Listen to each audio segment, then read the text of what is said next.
ẹ̀yin èèyàn ẹ wò ó ti dojú ẹ̀ báyìí bẹ́ẹ̀ ni wọ́n ti ní kí àwọn senate kí wọ́n ti senate pa nítorí ìṣẹ̀lẹ̀ ìgbésùmọ̀mí ìṣẹ̀lẹ̀ jàǹbá tó ń ṣẹlẹ̀ káàkiri gbogbo nàìjíríà lọ́wọ́lọ́wọ́ ṣáàtìrí ẹni tó ń sọ̀rọ̀ yìí òun ni ìkan lára àwọn aṣojú ṣòfin ilé ìgbìmọ̀ asòfin nílẹ̀ Kano bẹ́ẹ̀ ni ó ní kí wọ́n ti senate pa tí ò bá ti sí pé tí ò bá ti sójútùú títí dìgbà tí ààrẹ Tinubu máa wá ojútùú sí ọ̀rọ̀ ìgbésùmọ̀mí tó ń ṣẹlẹ̀ lọ́wọ́lọ́wọ́ nàìjíríà ẹ wo ẹ má jẹ́ kí n gbà yín lákòókò ẹ wá lọ gbọ́ ọ̀rọ̀ fúnra yín lẹ́nu ẹni tó sọ̀rọ̀.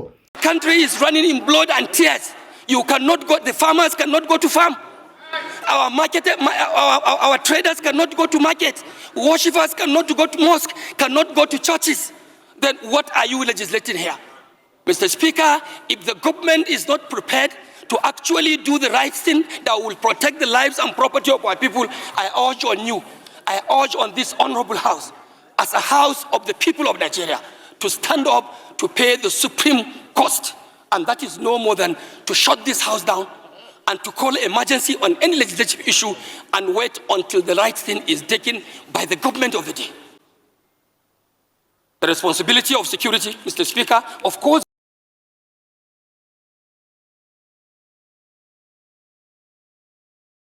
If we cannot protect the lives and property of Nigerians as enshrined in our Constitution, are we worthy to continue to sit as a parliament? I'm not saying that all hopes are lost, no. There is room for remedy. But we must see this as a national tax and be selfless about it. This is no time for religion. This is no time for political party. This is the time for us to talk about our own lives and existence. We are given opportunity out of a country of over 200 million, as we have in the figures, which might not also be correct because of lack of data, or adequate data in our country. And you are among 360 that is saddled with the responsibility. How well have you performed that responsibility? That's the question that we are called upon to ask ourselves this morning. Today in our country, you have the economic aspect of insecurity, where people, for economic reasons, will attack communities, kill, maim, displace entire community in order to access the wealth that is within that place. And that's why you can see displaced areas. People live in IDP. Economic operation is going on there. As a government, do we say that we are not aware? When I hear people praise government is doing well. Are we sincere? Government is still sleeping. Nothing fundamental has been done. Nothing. A very important issue that has bedeviled us as a nation. Perhaps let me start by reminding us why we are all seated here as members of the National Assembly. In so doing, I would quickly take us back to the quotation from Thomas Hobbes many decades ago, I think sometime in 1651, when he said that man, the life of man is solitary, it's poor, brutish, nasty, and short. Order, please. We can ask ourselves a clear question. Does this not appear to be the life of a Nigerian today? Replete with fear, uncertainty. We can no longer travel by road in our own country. In fact, when your relative or anybody that is close to you attempts to do that, you will be in prayers until such a person arrives. is because of this situation that men agreed to give up their sovereignty and set up a government. It is that sovereignty that Nigerians have given up that has brought only 360 men together to sit here and ensure that we protect the lives and property of all Nigerians. Let me quickly refer us to our constitutional provision, section 14, subsection 2B, which provides the essence, the purport, and the purpose of government. That is protection of lives and property of citizens. In so doing, as a Christian, I will further refer you to a Bible quotation. I'll take you to Matthew chapter 5, verse 13, which tells us that we are the salt of the earth. But the Bible says that if a salt loses its saltness, of what use is it? It is good to be trampled upon. It becomes useless and no longer salt. I use this to analyze, considering our major function. And by the way, remember, my dear colleagues, that government, elementary government is made up of three arms. The executive, the legislature, where we fall in, and the judiciary. So when we talk about government, we are fully involved as members of the executive arm. And so when we point one finger, 4 points at us. First, if we cannot protect the lives and property of Nigerians as enshrined in our Constitution, are we worthy to continue to sit as a parliament? I'm not saying that all hopes are lost, no. There is room for remedy. But we must see this as a national tax and be selfless about it. This is no time for religion. This is no time for political party. This is the time for us to talk about our own lives and existence. We are given opportunity out of a country of over 200 million, as we have in the figures, which might not also be correct because of lack of data, or adequate data in our country. And you are among 360 that is saddled with the responsibility. How well have you performed that responsibility? That's the question that we are called upon to ask ourselves this morning. Insecurity is ravaging the entire country. Yes, the world is becoming a global village. And so if we are unable to secure our country, other countries will be concerned because they will be affected. If Nigeria is classed as a country of particular concern, as a parliament, I think what we are gathered here this morning is to seek for solution to remove Nigeria from that classification. And I pray that the Almighty will give us the wisdom to achieve that. Now, looking at the causes of insecurity in our country,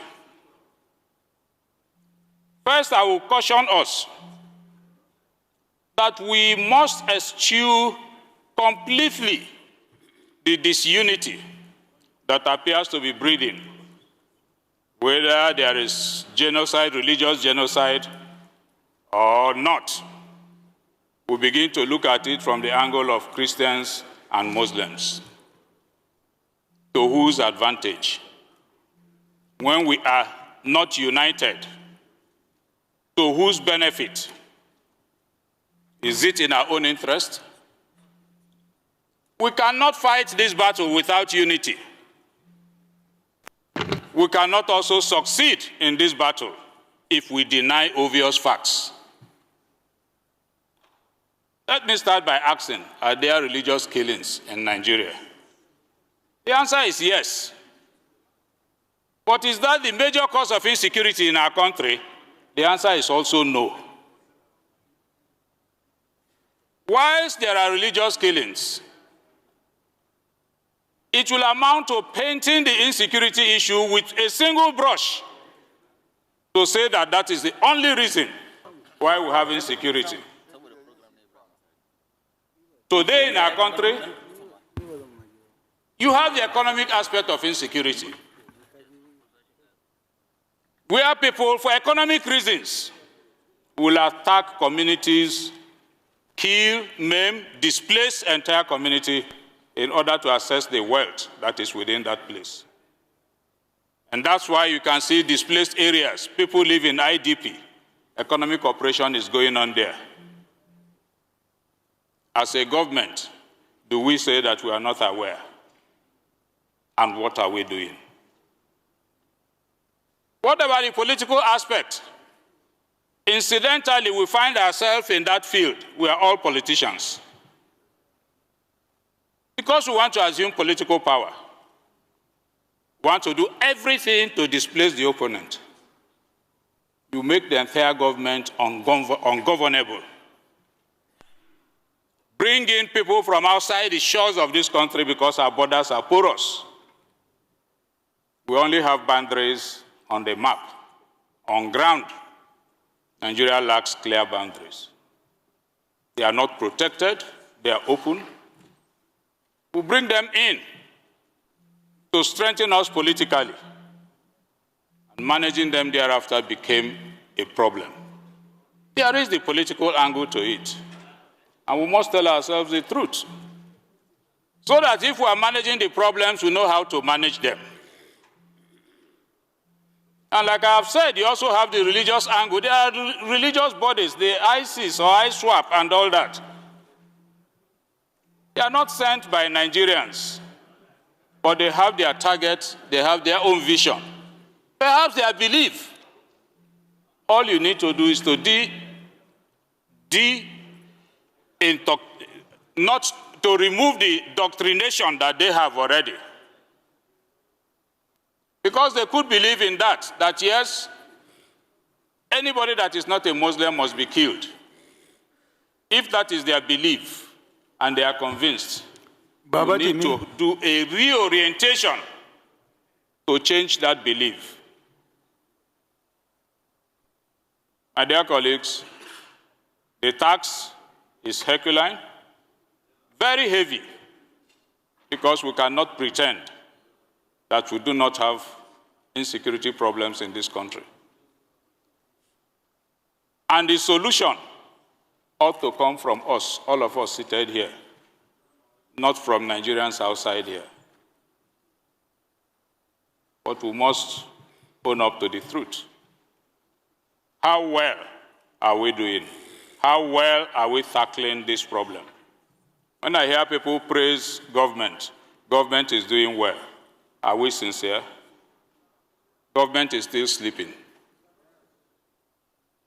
Nothing fundamental has been done. Nothing. We cannot continue with the fire brigade approach. Must we wait until our children are kidnapped before we take steps? And when 20 are kidnapped, we recover 2. We beat our chest that we are achieving. What about the 18?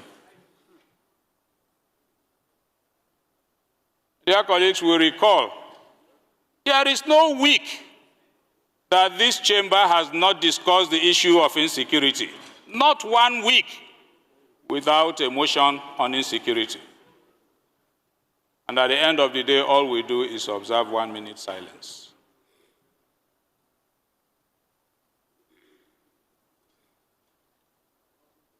I think that the time has come for us to unite, if not as a country, as parliamentarians. remove the toga of religion, remove the toga of political parties, and wear the toga of Nigeria. Whoever is affected should not be our concern, but we must salvage our country. We must salvage ourselves. We must begin to go home freely. We must find solutions to ensure that Nigerians sleep with their two eyes closed. Firstly, let me suggest that the time has come for us to start looking at having a national border force. We should. When we hear countries talk about fencing their borders, sometimes we laugh over it. It sounds funny. But it is not. We do not have a border force in Nigeria. And I think it is our role as parliamentarians to quickly, as a solution, come up with a bill and ensure that that bill passes with the speed of light to begin to protect our borders. Not just by physical protection. Like I said, the world is a global village today. There are technologies that will help us. A border force that is based on technology. Honorable David, please can you find your seat? Honorable David, Kalambaina. Honorable Badao, please can you find your seat? Honorable Gadi, please find your seat. Honorable Gadi, please. We also have before us the constitution amendment that is going on. Security is prominent. My dear colleagues, we don't have an option than to go back to community policing or state policing. We must begin to secure our country from every community. From every community. And as a parliament, we must also begin to rise to our oversight functions. We must begin to stand our grounds. In the interest of our people. Honorable Sada, Honorable Zainab Gimba, please can you approach the chair? And our own interest. Mr. Speaker, my dear colleagues, a lot more on the issue of insecurity, which we cannot perhaps say facing the camera. So let us invite all the security chiefs, all, and have a closed-door meeting with them. Ban unstructured amnesty negotiation and ransom payment by any government entity. Mandate criminal justice enforcement over expediency. Mr. Speaker, honorable colleagues, despite strong anti-kidnapping laws like life imprisonment, death penalty for kidnapping, the practice continues because it is alleged that government entities negotiate with bandits and pay ransom. That is one of the things that the House must investigate. Security analysts confirm that amnesty deals and peace negotiation, they legitimize violence.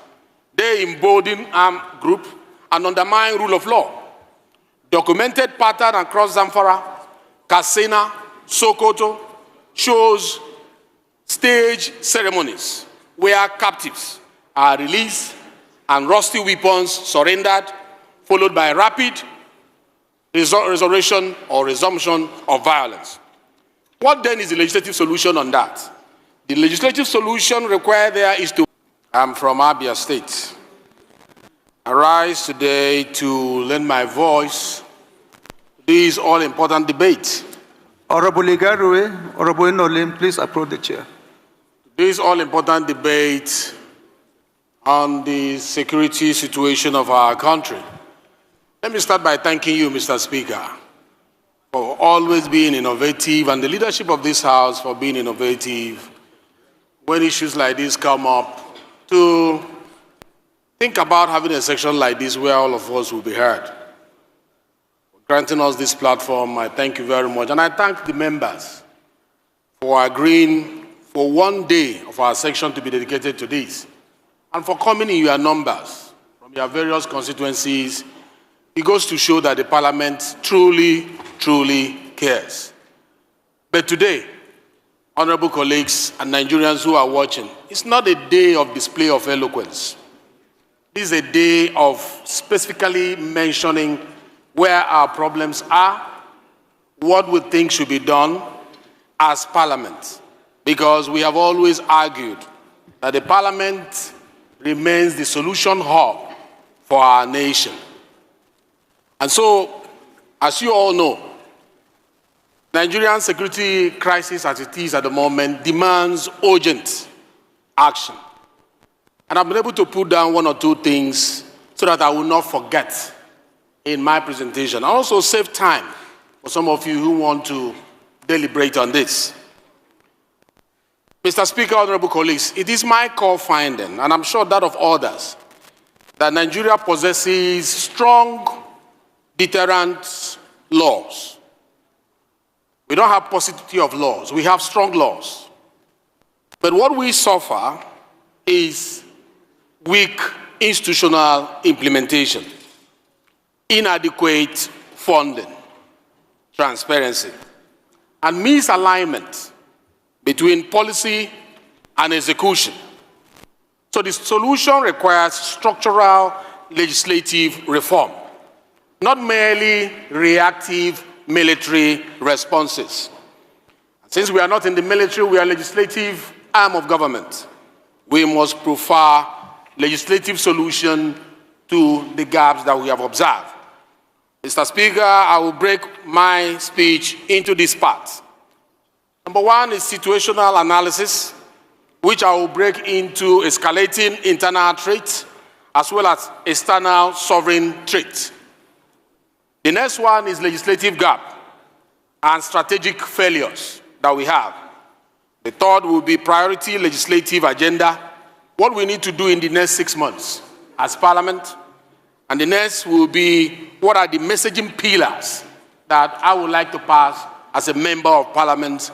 And finally, I would like to address possible challenges and arguments that will be against my position on these issues. I promise to make them as brief as possible. On situational analysis, Mr. Speaker, or situational assessment, we have multidimensional security crisis. On the side of escalating internal threats, we have on one hand banditry and kidnapping. Number one, indiscriminate kidnapping targeting schools, places of worship, and communities across Zamfara, Katsina, Kebbi, and Sokoto states, amongst others. Recent incidents, abduction of schoolgirls in Kebbi, dozens of worshippers kidnapped from Zungu Mosque in Zamfara, Catholic priests abducted in Anambra in Southeast. Number three on that is critical development. Armed groups now imposing parallel governance structure, demanding 100 million naira in taxes from communities in Safe, local government of Zamfara state, representing a shift from criminality to insurgent administrative control. On international scrutiny, the U.S. designated Nigeria as country of particular concern, the CPC, which have been mentioned here and again, and also beautifully in your speech. The proposed Nigerian Religious Freedom Accountability Act by the U.S. Congress threatens sanction against Nigeria, targeting mainly 12 northern governors and all the rest of them. The news is everywhere. Let us talk about institutional weakness as part of the assessment. Nigerian police force is constrained by centralized command, inadequate funding, and lack of accountability. Number two is military modernization, drones, potential jet acquisition, proceeding without published defense policy on robust legal framework. The next is weak border control, which have been mentioned by the minority leader here, and inter-agency cooperation, enabling illicit arms and terrorism financing. Mr. Speaker, on external sovereignty threat, the U.S. political pressure is there. Number one, President Trump threatened military strike against Nigeria over Christian killing. Number two, analysts view this as political theater with low operational feasibility. It creates diplomatic and reputational risk. And also, Nigeria must assert sovereignty while demonstrating domestic commitment to justice. We will respect our allies, but we will maintain the dignity of our sovereignty. That is the position of the Parliament. Mr. Speaker, the second one I mentioned I will be discussing is legislative gaps and strategic failures. Number one on that is amnesty problem. Mr. Speaker, honorable colleagues, despite strong anti-kidnapping laws like life imprisonment, death penalty for kidnapping, the practice continues because it is alleged that government entities negotiate with bandits and pay ransom. That is one of the things that the House must investigate. Security analysts confirm that amnesty deals and peace negotiation, they legitimize violence. They embolden armed groups and undermine rule of law. Documented pattern across Zamfara, Katsina, Sokoto shows stage ceremonies where captives are released and rusty weapons surrendered, followed by rapid restoration or resumption of violence. What then is the legislative solution on that? The legislative solution required there is to ban unstructured amnesty negotiation and ransom payment by any government entity.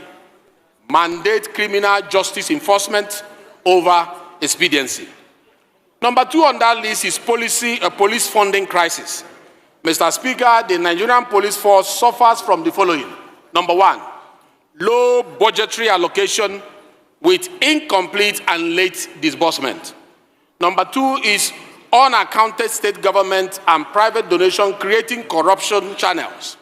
Number three is no transparent auditing mechanism. And this is not starting with this administration, it has been there before now. So what is the impact of this? The impact of this is that operational paralysis is observed, inability to plan effectively is observed, and perpetuation of inefficiency is also recorded.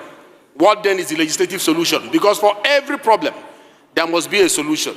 The legislative solution here is to mandate sustained, predictable funding, require rigorous record keeping, and audit all Nigerian police force fund, including donation. The number three is centralized policing model failure. Federal-only policing model cannot meet diverse localized security needs of 36 states and 774 local governments, Mr. Speaker.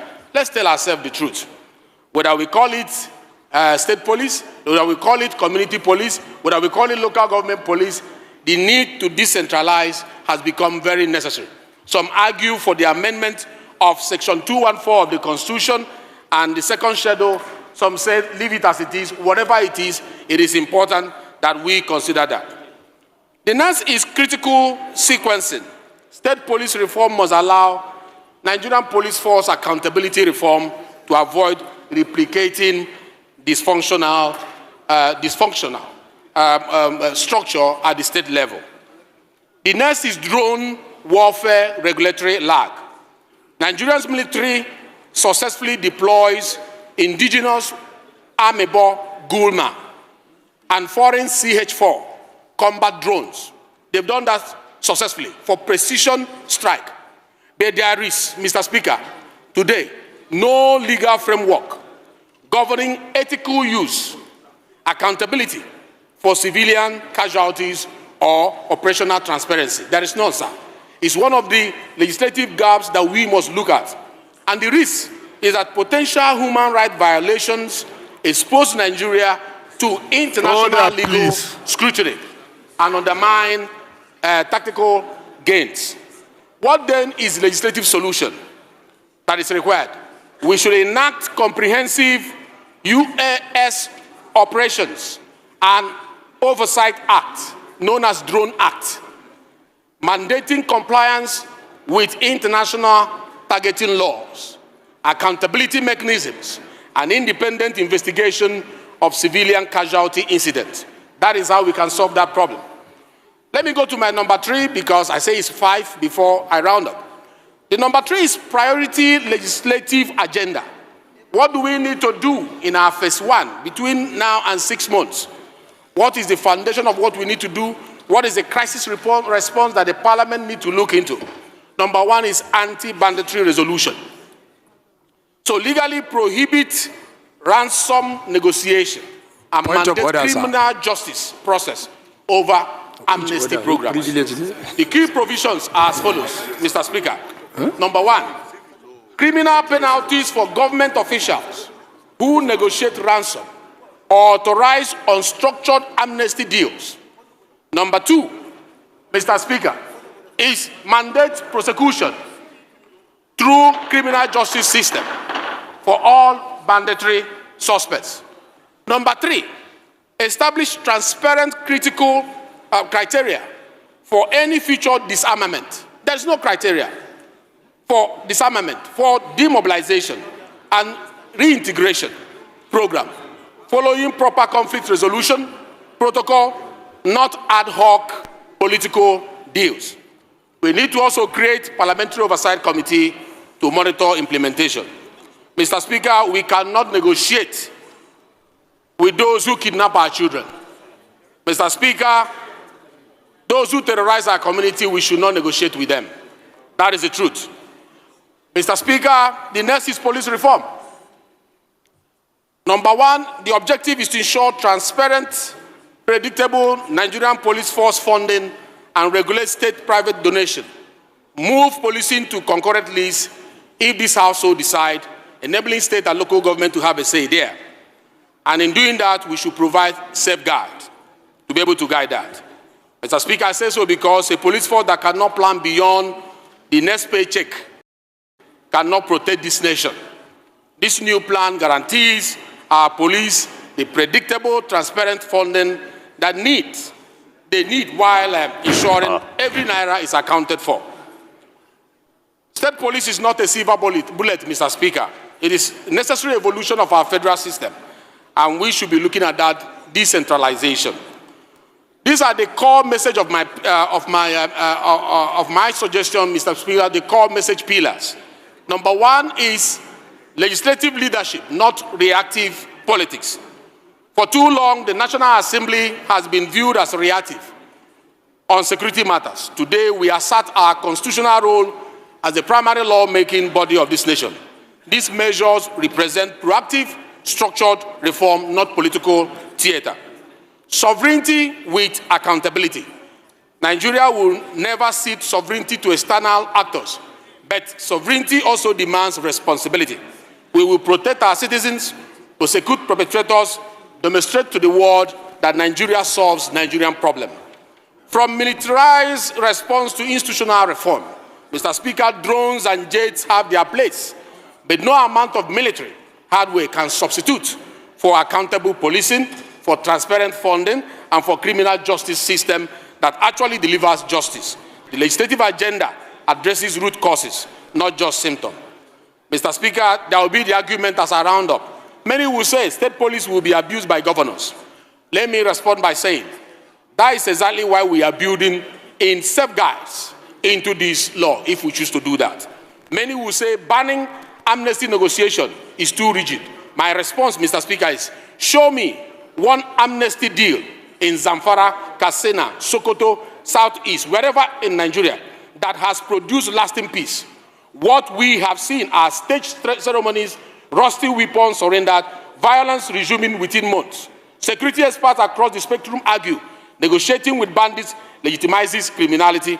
This act doesn't prevent disarmament, demobilization, and reintegration program. It ensures they follow proper protocol, not ad hoc political deal. As I round up finally, these reforms are expensive. That will be the argument of some of you, of my members. I will respond by saying the cost of insecurity far exceeds the cost of reform. Kidnapping, insurance premium, lost agricultural output, displaced population, closed schools, insecurity is bleeding this economy dry. Moreover, this agenda mandates transparency auditing, meaning we will finally know where security funds are actually going. Efficiency, not just expenditure. Thank you, Mr. Speaker, for this opportunity. Thank you, honorable members, for listening.